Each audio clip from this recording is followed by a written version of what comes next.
우리가 기독교 교회사를 보면 이 초대교회가 부흥하는 원인 중에 하나가 이 재림신앙입니다. 파루시아. 성도들은 부활 승천하신 예수님이 곧 다시 오실 것을 믿었고요. 그 주님을 기다리면서 그들의 믿음은 더욱더 든든히 세워져 갑니다. 데살로니가 교회도 이에서는 예외가 아니었죠. 이 초대교회가 예수님의 재림을 기다리는 신앙을 갖게 되는 요인도 있지만 또한 그 결과로 또 변화되는 것도 있었습니다.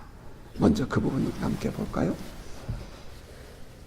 이 초대교회가 재림신앙을 통해서 더욱더 교회가 세워져가는 동기가 되는 데에는 첫 번째 원인은 외부로부터는 박해였습니다. 그 생명을 담보하는 박해. 예수를 믿는 자는 단 한 가지 이유만으로 그들은 삶에서 고통을 당하고 심지어는 죽어야 했습니다. 급박한 상황에서 그들이 바라보는 신앙, 언제 이런 고통을 당할지 모르는 그 신앙, 환경, 그 속에서 그들이 가질 수 있는 신앙은 주님 어서 오시옵소서, 주님 어서 오시옵소서, 곧 주님이 오실 거야 하는 그런 믿음이었습니다. 곧 다시 오실 주님을 바라보고 지금의 고통을 이겨내자는 이 신앙이 초대교회 성도들로 하여금 박해 속에서도 믿음을 지켜가게 해 주었습니다. 그들은 이 현실 오늘의 삶 속에서 이 박해받는 세상을 대체할 새로운 세상, 주님이 다시 오셔서 이루실 그 세상을 그들은 소망하면서 살았습니다. 뿐만 아니라 그들에게는 이 사도들이 가르쳐주는 그 가르침, 주님이 곧 오시리라 하는 그 가르침으로 말미암아 그들 안에 이제 이 재림신앙을 갖게 되었다는 것입니다. 사도행전 1장에 보면 예수께서 부활하셔서 승천하실 때에 제자들이 하늘을 향하여 쳐다보고 있지 않습니까? 그랬더니 그 옆에 흰옷 입은 천사가 그들에게 말합니다. 이 예수는 하늘로 가심을 본 그대로 오시리라. 이제 그 말을 들은 제자들은 지금 우리가 예수님이 승천하신 것을 보았단 말이죠. 따라서 곧 우리들이 다시 오실 예수님을 볼 것으로 생각을 합니다. 그래서 이 사도들은 가는 곳마다 주님 다시 오시리라, 주님 다시 오시리라 그렇게 가르쳤거든요. 초대교회는 그렇게 재림신앙을 이어갑니다. 그런데 이 소아시아 지방에 있는 성도들이 주님이 곧 오실 줄 알았잖아요. 주님이 곧 오실 줄 알았어요. 그랬는데 주님이 곧 오시지 않죠. 주님이 곧 오실 줄 알았어요. 우리가 살아있는 동안에 오실 줄 알았어요. 그런데 주님이 곧 오시지 않아요. 그러니까 성도들이 그 속에서 회의를 느낍니다. 우리의 신앙이 과연 옳은 것인가? 그들을 향하여 베드로가 보내는 편지 두 번째 베드로후서 3장에는 따라서 그들에게 베드로가 말을 하는 거예요. 사랑하는 자들아, 죽게는 하루가 천년 같고 천년이 하루 같다 하는 이 한 가지를 잊지 말아라. 지금 성도들이 주님이 오시길 기다린단 말이에요. 오늘 오실까 내일 오실까. 근데 안 오신단 말이죠. 그랬더니 베드로가 뭐라 그래요? 주님께는 천년이 하루 같고 하루가 천년 같아. 그러니까 주님이 곧 오신다고 말했지만 그때가 언제인지는 알 수 없지만 우리가 생각하는 이런 시간의 개념이 아닌 거야 라고 얘기를 한다는 거죠. 그러면서 그들에게 믿음을 잘 지켜라, 거룩한 행실과 경건함으로 하나님의 날이 임하기를 바라보고 간절히 사모하라, 이렇게 편지를 보내요. 성도들은 주님이 오시기를 기다렸지만 주님이 오시지 않으니 회의를 느끼고 교회를 떠난 사람들이 생깁니다. 그때 베드로가 그들에게 주는 격려와 교훈은 주님께는 하루가 천년 같고 천년이 하루 같다. 주님은 그러나 반드시 다시 오신다. 주님이 속히 오지 않으신 것은 아직 회개하지 않고 구원에 이르지 못한 사람들을 돌아오는 것을 기다리시기 위함이다 라고 말씀을 해줘요. 어쨌든 간에 그러면서 초대교회는 주님이 곧 다시 오실 것을 믿습니다. 그리고 기다립니다. 주님이 곧 다시 오시리라. 우리가 본 그대로 다시 오시리라. 단순히 그것은 초대교회만의, 다른 교회들, 이런 보편적인 교회만의 문제는 아니었을 거예요. 데살로니가 교회 특별히 이 재림에 대한 이야기가 많이 강조됩니다. 다른 바울 서신이나 다른 서신들보다도 이 데살로니가 전서와 후서에 특별히 예수의 재림에 대한 얘기가 많이 나오겠는데 그 원인은 또 하나의 요인이 있습니다. 우리가 3주 전이었던 것 같아요. 데살로니전서를 처음 우리가 함께 묵상을 할 때에 두 개의 큰 종교적인 신앙이 있었다. 그 중에 하나가 카비루스 컬트라는 것이 있었다는 것을 여러분에게 말씀을 드렸어요. 그 카비루스라는 신이 죽어서 그 데살로니가에 있는 큰 산 밑에 묻혀 있다. 그래서 이 데살로니가 시가 어려움을 겪거나 도시 시민들이 고통을 당할 때가 되면 카비루스 신이 부활해서 다시 와서 이 도시를 구원할 것이다. 그들은 그렇게 믿었다는 거죠. 당시의 상황을 보면 이 마게도냐라는 이 지역은 이미 있었고요. 로마에서 밀려오는 로마의 압제로 말미암아 이 군사들로 말미암아 정복당하고 이 데살로니가 시가 어려움을 겪는 일들이 수시로 있었거든요. 그러다 보니까 이 데살로니가 사람들에게 있어서의 카비루스 신이 부활하고 우리를 다시 구원하리라 하는 것은 보편적인 지역 주민들의 신앙이었다는 겁니다. 불교를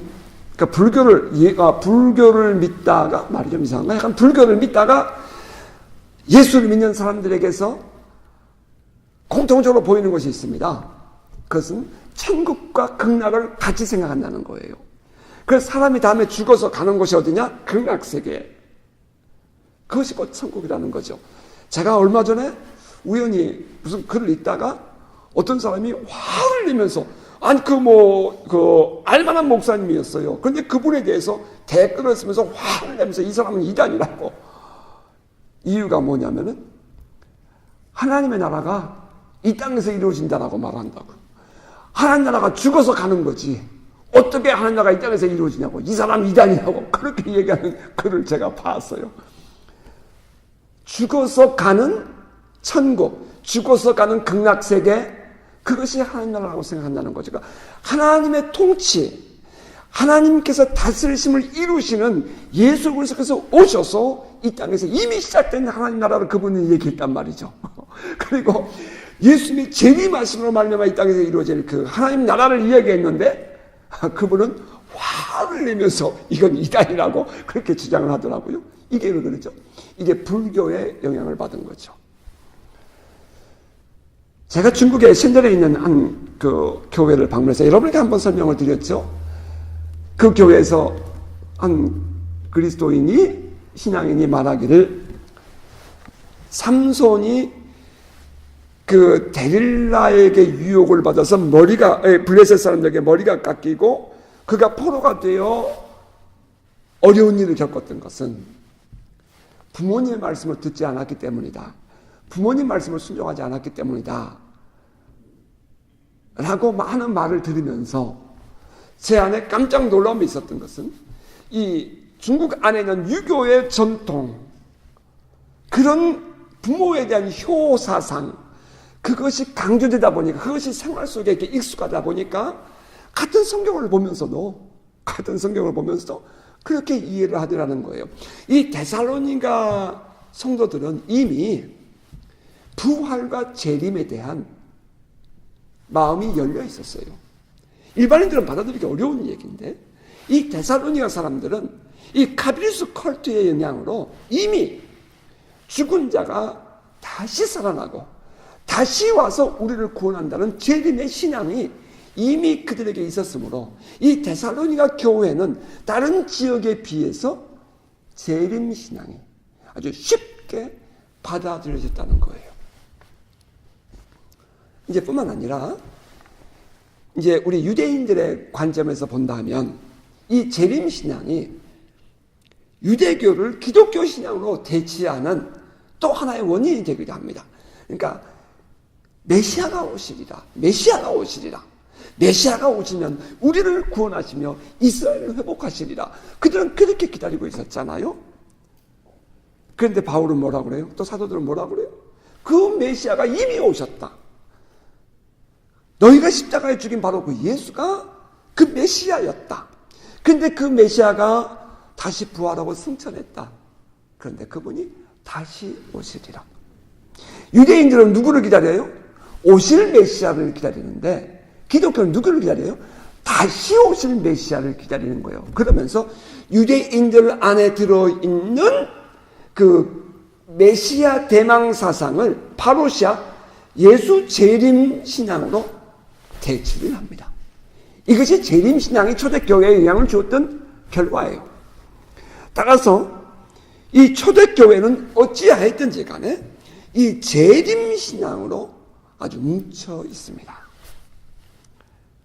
그 재림 신앙이 복음을 더욱더 왕성하게 확장하게 했고 교회를 더욱 굳건하게 세우게 합니다.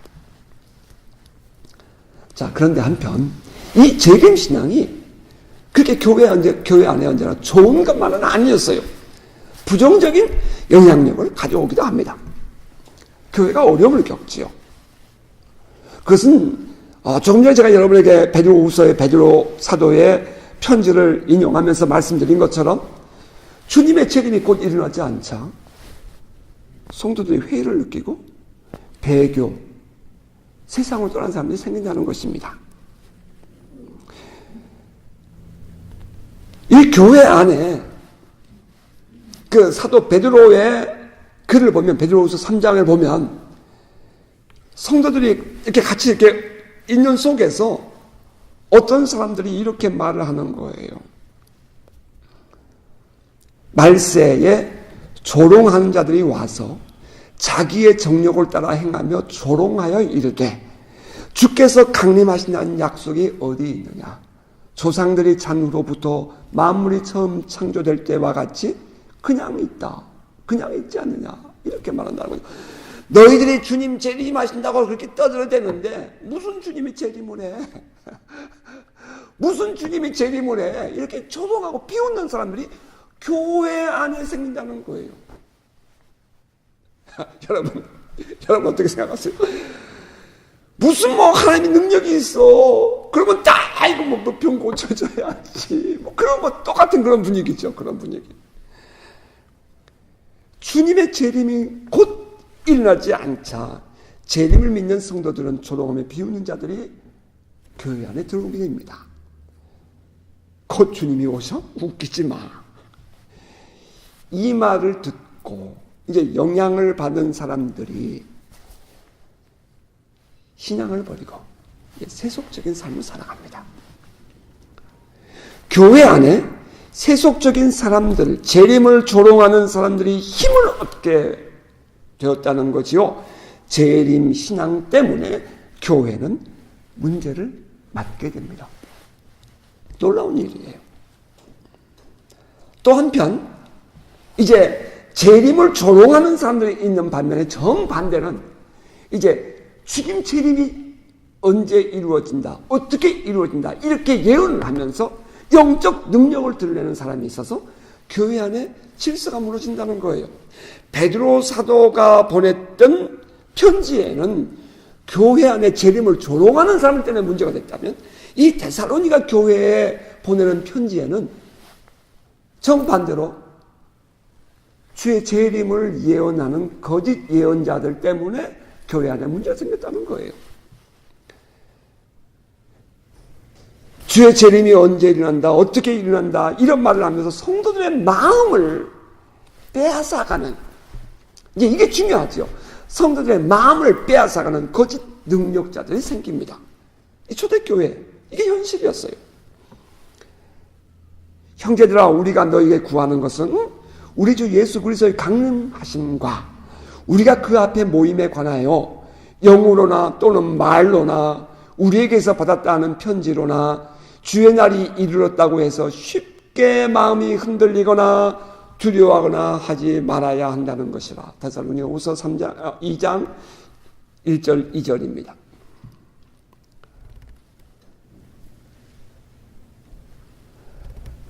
언제나 그렇듯이 사람들은 영적인 사역, 특히 예언하는 사람들에 대해서 마음을 빼앗기는 경향이 있잖아요. 심지어는 성경 말씀을 잘 알고 말이죠. 기도한다는 사람들까지도 예언하는 사람들에 대해서 마음을 쉽게 주는 모양을 보곤 합니다. 그들이 사용하는 방법이 뭐라고요? 본문 그대로 영으로나 말로나 우리에게서 받았다고 하는 편지로 한다는 겁니다. 2절이에요. 2장 2절. 참으로 그럴싸한 방법입니다. 우리는 여기서 정말 깨어있고 조심해야 할 이유를 발견하게 됩니다. 당시 성도들은 그들이 재림에 대한 예언을 들으며 그들이 하는 그 재림에 대한 예언을 들으며 또 설교를 들으며 마음이 흔들리고 두려워합니다. 여러분 생각해 보세요. 이들은 이미 이 재림신앙, 예수님 다시 오시라는 신앙을 가지고 있었어요. 그렇다면 그들이 전해주는 그 말이 이들의 신앙을 세워주고 이들을 건강하게 해줘야 되는데 거꾸로의 그들로 말미암아 오는 영향력은 그 예언을 듣고 그럴 땐 설교를 들으면서 건강한 신앙인들이 오히려 넘어지고 두려워하고 마음을 뺏긴다는 사실이에요. 여기서 우리는 건강했던 데살로니가 교회가 맞이하는 또 한 번의 위기를 봅니다. 성도들 가운데 재림에 대한 거짓 예언과 설교를 들으며 미혹받는 사람들이 생긴다는 것입니다. 그들은 마음을 빼앗겨요. 그리고 주님을 바라보던 신앙이 망가집니다. 이게 문제죠. 바울은 그들 향해서 이렇게 말해요. 누가 어떻게 하여도 너희가 미혹되지 말아라. 누가 어떻게 하여도 너희는 미혹되지 말아라. 먼저 배교하는 일이 있고 3절과 4절입니다. 저 불법한 사람 곧 멸망의 아들이 나타나기 전에는 그날이 이르지 아니하리니 그는 대적하는 자라. 신이라고 불리는 모든 것과 숭배함을 받는 것에 대항하여 그 위에 자기를 높이고 하나님의 성전에 앉아 자기를 하나님이라고 내세우느니라. 이 교회 안에 그러한 사람들, 질서를 하나님을 향한 믿음을 방해하는 그들을 향하여 바울은 불법의 사람 혹은 멸망의 아들 대적하는 자라고 말합니다. 그리고 바울은 계속해서 말하기를 이처럼 성도들을 미혹하고 배교하게 하는 자들이 나타날 때에 그들은 사단의 활동을 따라 모든 능력과 표적과 거짓 기적과 불의의 모든 속임으로 성도들을 무너뜨린다라고 말합니다. 9절입니다. 악한 자의 나타남은 사단의 활동을 따라 모든 능력과 표적과 거짓 기적과 불의의 모든 속임으로 멸망하는 자들에게 있으리니 라고 말했어요. 데살로니가 성도들은 이제 이미 데살로니가 전서에서 보았듯이 성령 받은 사람들이에요. 여러분 지금 이 시간은 그냥 지나가면 안 돼요. 여러분 잘 들으셔야 돼요. 이 데살로니가 성도들은 이미 성령 받은 사람들이에요. 성령으로 말미암아 이미 영적 사역에 그들은 열려 있었어요. 따라서 이 악한 자들이 행하는 능력과 표적과 거짓 기적과 이 불의한 속임술에 대하여 마음이 열립니다. 이제 이게 문제예요. 마음이 열려요. 그러니까 그러한 일들이 일어날 때에 이것은 무조건 안 돼가 아니라 그러한 일들이 일어날 때에 이 성도들이 마음이 열려요. 그래서 그걸 받아들여요. 교회를 세우고 성도들을 그 믿음 안에서, 복음 안에서 굳게 세우는 역사가, 성령의 역사가 아닌 교회를 넘어뜨리고 성도들의 마음을 빼앗아가려는 그런 악한 자들의 행동이 교회 안에서 벌어지는데, 그런 일들을 이들이 낯설게 보는 것이 아니라 그냥 쉽게 받아들인다는 거예요. 그 결과는 어떤 일이 생겼어요? 교회 안에 그들이 들어옴으로 말미암아 교회 질서가 어지럽혀지고 성도들이 불안하게 된다는 거죠. 그 결과로 지금 바울이 이 교회를 향해서 보낸 편지의 내용을 보면 그 결과로 성도들 중에 일부는 그 영향을 받아서 건강한 신앙을 버리게 됩니다. 그릇된 재림 신앙이 건강한 삶을 무너뜨려요. 그들은 더 이상 이제 세상에서 부지런히 살 필요가 없어져요. 주님이 곧 오셔요. 뭐 내일 오신다 해도 좋아요.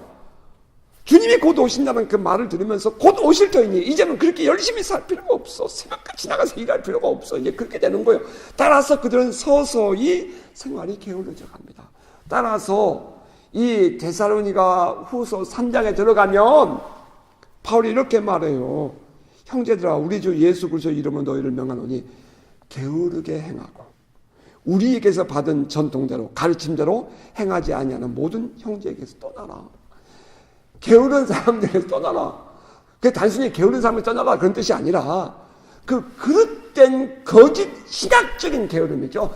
그릇된 이 재림 신앙으로 말미암아 게을러진 그들, 건강한 삶을 살지 않는 그들에게서 떠나라, 그런 말이에요. 재림신앙, 주님이 다시 오시리라. 여러분, 주님 다시 오십니다. 여러분 믿으십니까? 주님 반드시 다시 오셔요. 반드시 다시 오셔요. 그때가 언제인지 우리는 모르겠어요. 천년이 하루가 천년 같으니까 우리는 그 계산법은 모르겠어요. 그러나 주님 반드시 다시 오신다는 거예요. 오늘 저녁에 오시면 좋겠어. 아니, 우리 예배 중에 오시면 더 좋고. 그러나 어쩌면 우리가 이 세상 떠날 때까지도 주님은 기다리고 계실지도 몰라요. 이유가 아직도 구원받지 못한 영혼들이 회개하고 주님께 돌아오기를 기다리기 때문에. 그런데 그 재림신앙이 거꾸로 교회 안에 이런 그 아픔을 일으키는 원인이 됐다는 거죠. 자, 그렇다면 예수의 재림을 기다리는 재림신앙이 잘못된 것입니까? 우리가 주님이 오실 것을 기다리는 이 신앙이 잘못된 것이냐 하는 질문이에요. 성경은 그에 대해서 단호하게 말하죠. 노라고. 영어 시간 노하면 잘못된 것이네. 예스 해야 옳은 것이죠. 그죠? 바울은 같은 데살로니가에 보내는 편지, 이 두 번째 편지에서 이렇게 말을 했어요. 너희로 환난을 받게 하는 자들에게는 환난으로 갚으시고 환난을 받는 너희에게는 우리와 함께 안식으로 갚으시는 것이 하나님의 공이시니 주 예수께서 자기의 능력의 천사들과 함께 하늘로부터 불꽃 가운데서 나타나실 때에 하나님을 모르는 자들과 우리 주 예수의 복음에 복종하지 않는 자들에게 형벌을 내리시리니 이런 자들은 주의 얼굴과 그의 힘의 영광을 떠나 영원한 멸망의 형벌을 받으리로다.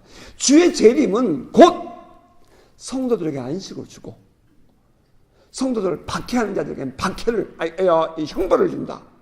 형벌이 된다라고 말한다는 거죠. 환난을 당하는 성도들, 고난 중에 박해를 당하는 성도들에게 재림신앙은 큰 힘이었어요. 결코 재림신앙이 잘못된 것이 아니라는 말입니다. 우리는 주님의 재림을 기다리는 신앙을 가져야 합니다. 재림신앙은 우리들의 신앙을 더욱 강건하고 굳세게 해줄 뿐 아니라 안은박으로 밖에서 오는 밖에 안에서 생기는 여러 가지 어려운 일들로 말미암아 고통을 당하는 신앙인들에게 오히려 용기를 갖게 하고 힘을 갖게 하는 것입니다. 우리 주님은 반드시 다시 오십니다. 언제인지 정확하게 알 수 없으나 주님은 반드시 다시 오십니다. 여러분 믿으십니까? 문제는 이러한 재림신앙을 이용해서 성도들을 넘어뜨리는 이 불법의 사람, 멸망의 아들, 대적하는 자, 이 악한 자들의 문제인 것입니다. 그들이 사용하는 방법이 영으로, 말로, 거짓된 편지로 한다 이렇게 말했어요. 이것은 사단의 활동을 따라 모든 능력과 표적과 거짓 기적과 불의의 모든 속임으로 한다 이렇게 말했습니다. 여기서 또 하나, 성령의 사람으로서 우리가 조심해야 할 것, 그래서 능력과 표적과 기적이 필요 없는 것이고 따라서 무시하고 버려도 된다 그런 말입니까? 이 거짓된 사도들이 말이에요. 거짓된 사도들, 거짓된 자들이 말이에요. 표적과 능력과 기적을 보이면서 그들의 마음을 빼앗아가니 그러므로 그것은 잘못됐다라고 버리란 말입니까? 여러분 그것은 아니죠. 왜? 사도 바울이 데살로니가 전서 1장에서 그렇게 말했어요. 내가 너에게 복음을 전할 때 말로만 한 것이 아니라 성령과 능력과 큰 확신으로 내가 너에게 복음을 전했다. 그래서 그 교회가 그렇게 세워졌다라고 말했잖아요. 자, 그렇다면 말과 능력과 성령과 큰 확신으로 되었다는 이 말씀과 저 불의한 자들, 거짓된 자들, 우리의 마음을 빼앗아가고 신앙을 빼앗아가고자 표적과 능력과 기적을 행하는 그들과는 그 사이에 우리에게 꼭 필요한 것이 있다는 거예요. 그것이 뭐예요? 분별입니다. 분별. 오늘 이 시대에 기적이 필요가 없다. 오늘 이 시대에 표적이 필요 없다. 능력이 필요 없다. 성령의 능력이 필요 없다. 그렇게 말하는 것은 그것은 말도 안 되는 얘기예요. 성령을 빼버리고 어떻게 기독교 신앙을 말합니까? 성령을 빼버리고 어떻게 우리가 참된 살아있는 신앙을 말해요? 그건 말도 안 될 얘기예요. 그건 지식이죠. 철학입니다. 그것은 도덕이에요. 우리의 진정한 속사람의 변화는 성령의 역사거든요.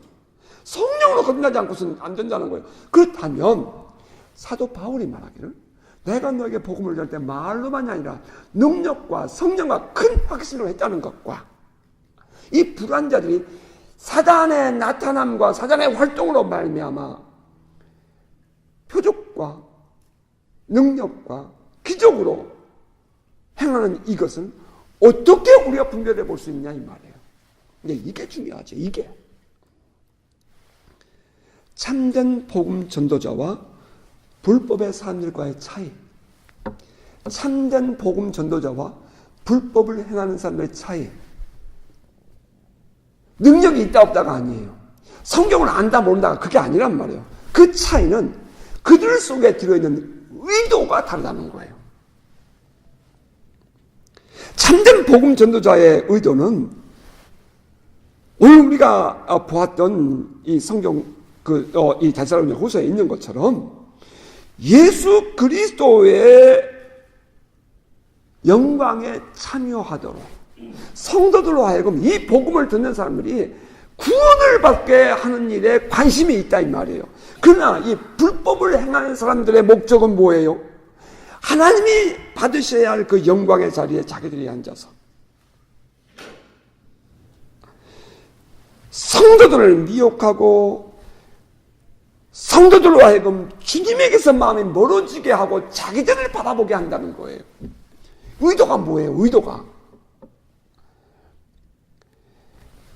참된 복음 전도자는 그 영혼들로 하여금 그리스도께 나가서 하나님께 나가서 그들이 함께 구원을 받고 그리스도의 영광에 본문 우리 13절이에요 14절이에요 그리스도의 영광에 함께 참여하도록 이 복음 전도자들은 건강한 전도자들은 능력과 성령과 큰 표적으로 큰 확신으로 그들에게 복음을 전하는데 이 거짓된 자들은 불법을 행하는 자들은 그런 표적과 능력과 기적을 통해서 하나님의 자리에 자기를 놓는다는 거예요. 그래서 성도들로 하여금 그 마음을 빼앗고 그 그리스도에게서 멀어지게 한다 이 말이에요. 그 위에 자기를 높이고 그죠? 4절 그는 대적하는 자라 신이라고 불리는 모든 것과 숭배함을 받는 자의 것에 대항하여 그 위에 자기를 높이고 하나님의 성전에 앉아 자기를 하나님이라고 내세우느니라. 불법한 자들.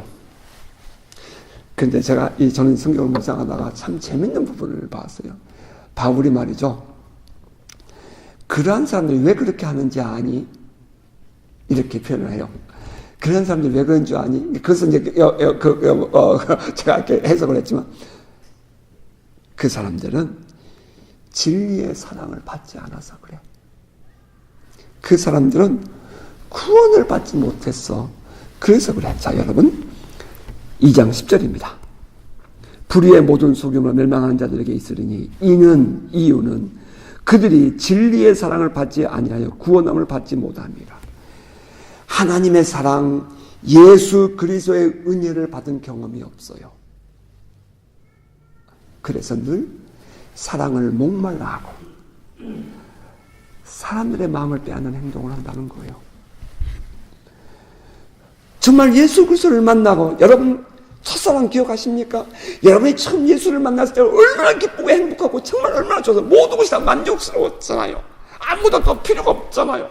그런데 그 은혜를 체험한 사람들은 나눠주는 것이 기쁨이란 말이에요. 용서하고 이해하고 품어주는 것이 기쁨이란 말이에요. 그런데 그 사랑을 체험하지 못한 사람들은 그 사랑을 내가 받고 싶어. 그러니까 그 채워지지 못한 그 사랑을 채우려고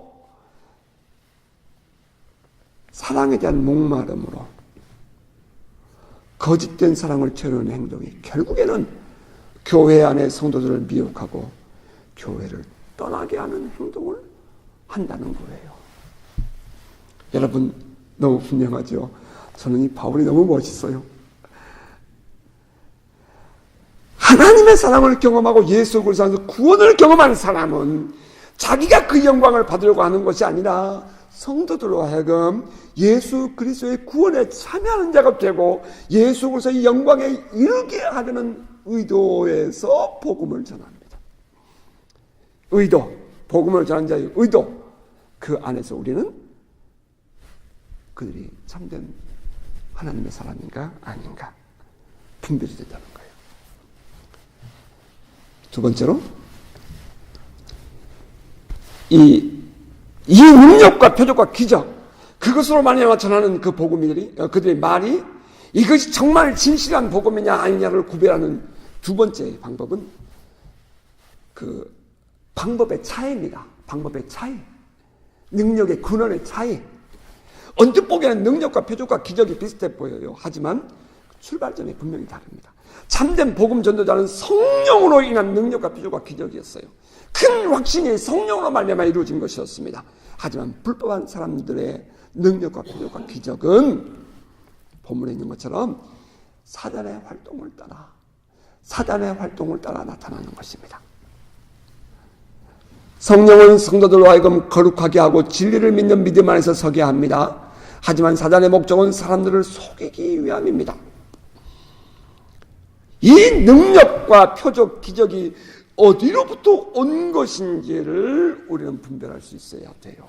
여러분, 그러니까 무조건 능력과 표적과 기적이 안 된다, 그 말도 엉터리 같은 소리고, 필요 없다, 그건 말도 안 될 얘기고, 반드시 있어야 되는데 그것이 과연 성령으로 말미암은 것이냐 아니면 사단을 쫓아오는 것이냐 하는 것을 우리가 반드시 분별해야 된다는 거예요. 자, 그러면 그것을 분별하는 분별력은 어디서 옵니까? 첫째, 말씀 안에 있어요. 바울은 그래서 이렇게 말해요. 15절에 그러므로 형제들아 굳건하게 서서 말로나 우리의 편지로 가르침을 받은 전통을 지켜라.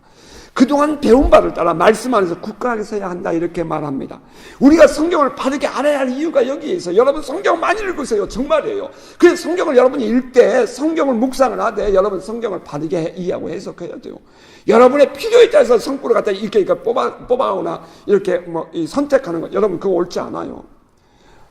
이 고린도 후서를 묵상을 하면서 좀 죄송해요. 이 설교 저 설교 이 책 저 책을 많이 읽어봤어요. 하지만 제 마음에 솔직히 아픔이 있어요. 아니 성경에서 우리에게 전해주고 싶은 이 복음을 우리가 들어야 되는데 너무나도 많은 사람들이 자기의 필요에 의해서 손구들을 뽑아가지고 발췌해서 전하고 있더란 말이에요. 난 그게 너무 가슴이 아프고 속이 상했어요. 충분히 우리도 그렇게 할 수 있어요. 그러나 그것이 중요한 게 그렇게 해서는 안 되잖아요. 우리가 정말 성경을 성경으로 이해하고 정말 이 성경을 통해서 우리에게 전해주는 오늘 이 시대에 들려주는 그리스도의 복음을 들려주지 않겠냔 말이에요. 그러한 의미에서 바른 가르침을 받고 그 가르침 안에서 굳게 서야 우리는 거짓된 예언과 증거들에 대해서 흔들리지 않고 믿음 안에 굳게 설 수 있다는 것입니다.